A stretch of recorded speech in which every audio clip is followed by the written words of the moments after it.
नमस्कार दोस्तों, स्वागत है आप सभी का MNGKGS पॉइंट में। आप सभी दोस्त लोग कैसे हैं? हम उम्मीद करते हैं कि बहुत अच्छे होंगे। दोस्तों, आज की इस वीडियो में हम करने वाले हैं लुसेंट किताब का निचोड़ GKGS के 50 अति महत्वपूर्ण प्रश्न को। दोस्तों, आज मेरा तबीयत कुछ ज़्यादा खराब है, इसीलिए हम आपको कम में प्रश्न का आज की इस वीडियो में रिवीजन करवाने वाले हैं। और दोस्तों, इस वीडियो को आप लोग पूरा जरूर देखिए और एक लाइक और अपने दोस्तों में शेयर जरूर कर दीजिए। छोटा सा वीडियो होगा लेकिन ज़बरदस्त वीडियो होगा। अच्छे अच्छे प्रश्न दोस्तों आज की इस वीडियो में हम करने वाले हैं। तो चलिए दोस्तों, बिना समय को देर किए आज की इस GKGS की वीडियो को शुरू करते हैं और देखते हैं आज की इस वीडियो में किस प्रकार के प्रश्न लिए गए हैं। आज का दोस्तों ये रहा फर्स्ट क्वेश्चन। कहता है निम्नलिखित में से कौन सा कर प्रत्यक्ष कर है? प्रत्यक्ष कर दोस्तों इनमें से कौन सा कर है? सही उत्तर हो जाएगा धन कर। याद रखिएगा।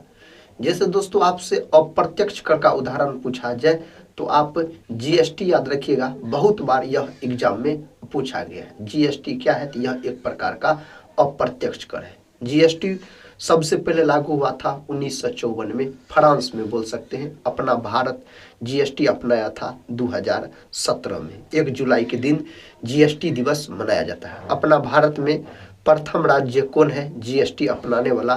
तो उसका नाम है असम। और दूसरा स्थान पे दोस्तों पूछा जाए दूसरा राज्य, तब बोल सकते हैं अपना बिहार। याद रखिएगा, क्या हो जाएगा? अपना बिहार आप बोल सकते हैं। अगला प्रश्न है, प्रश्न कहता है देश की आर्थिक प्रगति का निर्धारण किसके आधार पर किया जाता है? दोस्तों इसका जो निर्धारण है ना, देश की प्रति व्यक्ति आय में वृद्धि के आधार पर किया जाता है। दोस्तों बोल सकते हैं अपना भारत के कौन राज्य का प्रति व्यक्ति आय सर्वाधिक है? तो दोस्तों हो जाएगा आपको गोवा। याद रखिएगा, किसका हो जाएगा? गोवा का हो जाएगा। और आपसे पूछा जाए अपना भारत का कौन सा राज्य का प्रति व्यक्ति आय सबसे कम है दोस्तों? तो बिहार बोल सकते हैं। क्या? बिहार। याद रखिएगा। अगला प्रश्न कर लेते हैं। साथी प्रश्न का आता है सीमा शुल्क किसका साधन है? सीमा शुल्क जो है मेरे भाई विदेश व्यापार नीति। ऑप्शन बी यहाँ पर सही उत्तर है। इसको आप लॉक कर लीजिए। प्रश्न कहता अत्यधिक मंदी किस काल में आई? दोस्तों यानी महामंदी कहता है कौन काल में आया? तो 1929 से 34। याद रखिएगा, यह प्रश्न इंपोर्टेंट है बहुत। प्रश्न कहता भारत में प्रत्येक लोकतंत्र का उदाहरण क्या है? दोस्तों यहाँ पर होना चाहिए भारत में प्रत्यक्ष। याद रखिएगा, क्या होना चाहिए? प्रत्यक्ष। भारत में प्रत्यक्ष लोकतंत्र का उदाहरण क्या है? इसका सही उत्तर दोस्तों होना चाहिए ग्राम सभा। ऑप्शन सी बोल सकते हैं, ग्राम सभा। याद रखिएगा। महात्मा गांधी अर्धनग्न फकीर है, यह उक्ति किसने कही थी? महात्मा गांधी को अर्धनंगा फकीर विंस्टन चर्चिल के द्वारा कहा गया था। विंस्टन चर्चिल के द्वारा। याद रखिएगा। ऑप्शन ए दिया गया है सही जवाब इस प्रश्न के लिए। भारतीय संविधान में मूलभूत अधिकार किस संविधान से लिए गए थे? दोस्तों इसको लिया गया अमेरिका के संविधान से। यही अगर आपसे पूछ लिया जाए जो उपराष्ट्रपति का पद, उपराष्ट्रपति का जो दोस्तों पद है यह भी अमेरिका देश के संविधान से लिया गया है।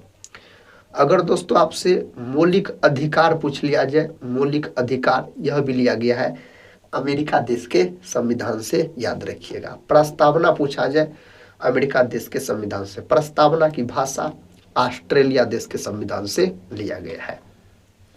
राज्य विधानमंडल के अनुमोदन के बिना राज्यपाल द्वारा जारी अध्यादेश कितनी अवधि के लिए लागू रहेगा? मेरे भाई 6 सप्ताह। ऑप्शन बी 6 सप्ताह सही उत्तर हो जाएगा यहाँ पर। कथा अच्छा सब कष्टों का कारण है, इसका प्रचार करने वाला धर्म कौन सा है? दोस्तों बौद्ध धर्म। याद रखिएगा, महात्मा बुद्ध जिसके संस्थापक है बौद्ध धर्म के बोल सकते हैं, बौद्ध धर्म के। और याद रखिएगा ऑप्शन ए सही उत्तर हो जाएगा। 4 गो बौद्ध संगीति हुआ था। एक हुआ था अजातशत्रु के समय में, दूसरा कालाशोक के समय में, तीसरा अशोक के समय में, चौथा कनिष्क के समय में। जैन साहित्य को क्या कहते हैं? दोस्तों जैन साहित्य को क्या कहा गया है? आगम के नाम से जाना जाता है जैन साहित्य को पूछा जाए तो। 19वीं शताब्दी के अंत में कौन सा देश सबसे बड़ी औपनिवेशिक शक्ति के रूप में उभरा? साथियों सही उत्तर ब्रिटेन हो जाएगा। ऑप्शन बी ब्रिटेन आप बोल सकते हैं। कथा संगम काल में रोमन व्यापार का केंद्र बताइए। सही जवाब साथियों यहाँ पर होना चाहिए मुसीरी। ऑप्शन डी सही उत्तर है। अगला प्रश्न है कन्याकुमारी से कोलंबो जाने के लिए क्या पार करना पड़ता है? कन्याकुमारी से कोलंबो जाने के लिए मन्नार की खाड़ी दोस्तों पार करना पड़ता है, मन्नार की खाड़ी। अगला प्रश्न है भारत में निम्नलिखित में से किस राज्य में सबसे लंबी तटरेखा है? दोस्तों सबसे लंबी समुद्री तटरेखा वाला राज्य हो जाएगा आपको गुजरात। गुजरात ऑप्शन में नहीं रहता तब आंध्र प्रदेश को लॉक करते। सबसे छोटा राज्य पूछा जाए तो गोवा याद रखिएगा। दोस्तों प्रश्न कहता है भारत में कौन सी नदी को खुला नाला कहा जाता है? यहाँ पर साथी सही उत्तर क्या होना चाहिए? इसे 4 ऑप्शन में से सही उत्तर आपको दोस्तों ऑप्शन ए होना चाहिए गंगा, जो कि भारत की सबसे लंबी नदी है गंगा। अगला प्रश्न है कहता भारतीय संविधान के अनुच्छेद में यह घोषणा की गई है कि इंडिया अर्थात भारत डैश है, तो यह दोस्तों राज्यों का संघ है। ऑप्शन ए क्या है? राज्यों का संघ है। मृदा के कटाव को रोकने के लिए बड़े पैमाने पर वृक्ष लगाने को क्या कहते हैं? इसको दोस्तों क्या कहा जाता है? वनीकरण कहा जाता है। ऑप्शन डी वनीकरण के नाम से जाना जाता है। मिलिंद हो क्या है? मिलिंद हो दोस्तों बोध काव्य पाठ है। ऑप्शन डी बोध काव्य पाठ हो जाएगा। कहता जुरेसिक काल का माना गया पूरी तरह तैयार वृक्ष फॉसिल कहाँ पाया गया है? दोस्तों यह पाया गया आपको छत्तीसगढ़ में। कहाँ? छत्तीसगढ़। ऑप्शन बी को लॉक कर लीजिए। नेक्स्ट क्वेश्चन कर लेते हैं। क्वेश्चन कहता निम्नलिखित में कौन सा कार्य राजनीतिक दल का नहीं है? राजनीतिक दल का नहीं है सामाजिक आर्थिक आंदोलनों को भड़काना। ऑप्शन डी यहाँ पर सही उत्तर हो जाएगा। निम्नलिखित में कौन उद्योग कृषि पर आधारित नहीं है? दोस्तों इनमें से कौन उद्योग है जो कृषि पर आधारित नहीं है? तो सीमेंट उद्योग जो होगा यह कृषि पर आधारित नहीं होगा। नेक्स्ट क्वेश्चन कर लेते हैं। क्वेश्चन कहता है नर्मदा बचाओ आंदोलन संबंधी है। नर्मदा बचाओ आंदोलन जो है दोस्तों यह सरदार सरोवर बांध पर बनाया गया है। ऑप्शन ए सही उत्तर हो जाएगा। निम्नलिखित में कौन जनसंख्या वृद्धि का घटक नहीं है? दोस्तों जनसंख्या वृद्धि का घटक लिंगानुपात यहाँ पर नहीं है। आप लोग दोस्तों बताइए जनसंख्या का अध्ययन क्या कहलाता है और जनसंख्या दिवस कब मनाया जाता है? कहता सागौन मोनोकल्चर में प्राकृतिक जंगल को नुकसान पहुंचाया है। साथ ही कहाँ पहुंचाया है? दक्षिण भारत। ऑप्शन बी सही उत्तर हो जाएगा। दक्षिण भारत याद रखिएगा। बिहार के मैदानी भाग में निम्नलिखित में से कौन सी मिट्टी मुख्यतः पाई जाती है? यहाँ पर सही उत्तर हो जाएगा जलोढ़ मिट्टी। भारत में सबसे अधिक मात्रा में जलोढ़ मिट्टी ही पाया जाता है। काली मिट्टी तो कपास की खेती के लिए महत्वपूर्ण है। नेक्स्ट क्वेश्चन कर लेते हैं।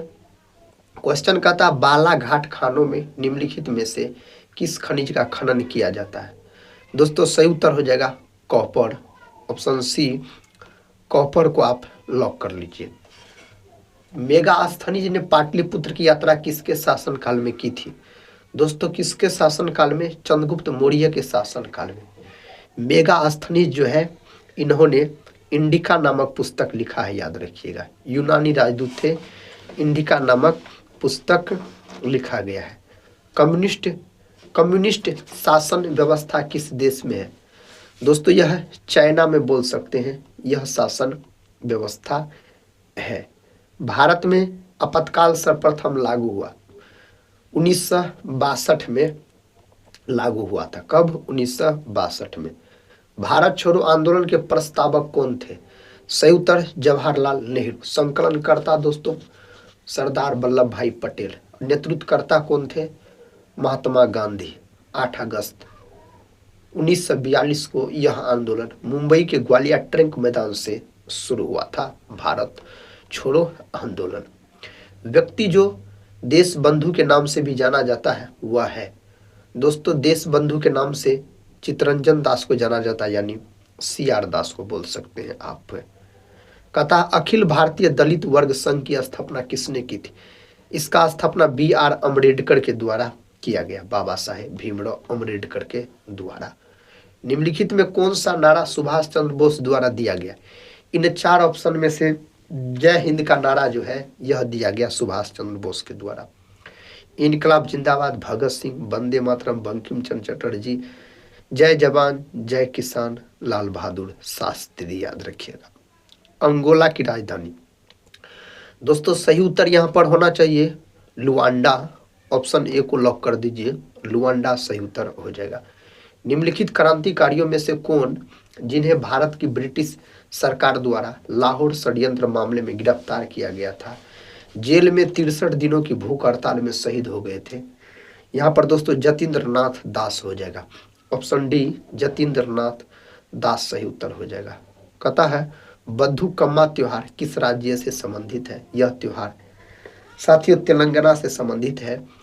तेलंगाना राज्य का गठन हुआ था 2 जून 2014 में, इस राज्य का गठन हुआ था। प्रश्न कहता है ज्योतिबा फुले किस राज्य से संबंधित है? ज्योतिबा फुले दोस्तों महाराष्ट्र राज्य से संबंधित है। और गुलामगिरी के रचनाकार पूछा जाए तब पर भी ज्योतिबा फुले आप बोल सकते हैं। यह सब प्रश्न पूछा जाता है परीक्षा में। अकबर के शासनकाल के दौरान दीवान के नाम से जाना जाने वाला अधिकारी मुगल साम्राज्य के निम्नलिखित में से किस विभाग से संबंधित था? कौन विभाग से दोस्तों? तो वित्त विभाग से, याद रखिएगा। ऑप्शन बी वित्त विभाग से। कहता है कितने वर्ष की आयु से भारतीय संविधान में सार्वभौमिक वयस्क मताधिकार भारतीय नागरिकों पर लागू होता है? तो कितने वर्ष दोस्तों? 18 वर्ष। नेक्स्ट क्वेश्चन है steel authority of India limited उद्योग का एक उदाहरण है? दोस्तों सही उत्तर यहाँ पर होना चाहिए सार्वजनिक क्षेत्र। ऑप्शन डी सार्वजनिक क्षेत्र आप बोल सकते हैं। संयुक्त राष्ट्र द्वारा सतत विकास लक्ष्यों यानी SDG की संख्या है, इसका संख्या है 17। ऑप्शन बी कितना है? 17 है दोस्तों इसका संख्या। आकाश का रंग नीला क्यों होता है? आकाश का रंग जो नीला है, नीला रंग के अधिक बिखराव कारण यानी प्रकाश के प्रकीर्णन के कारण आकाश का रंग नीला दिखाई देता है। दूरदृष्टि दोष यानी हाइपरमेट्रोपिया को ठीक करने के लिए किस प्रकार के लेंस का प्रयोग किया जाता है?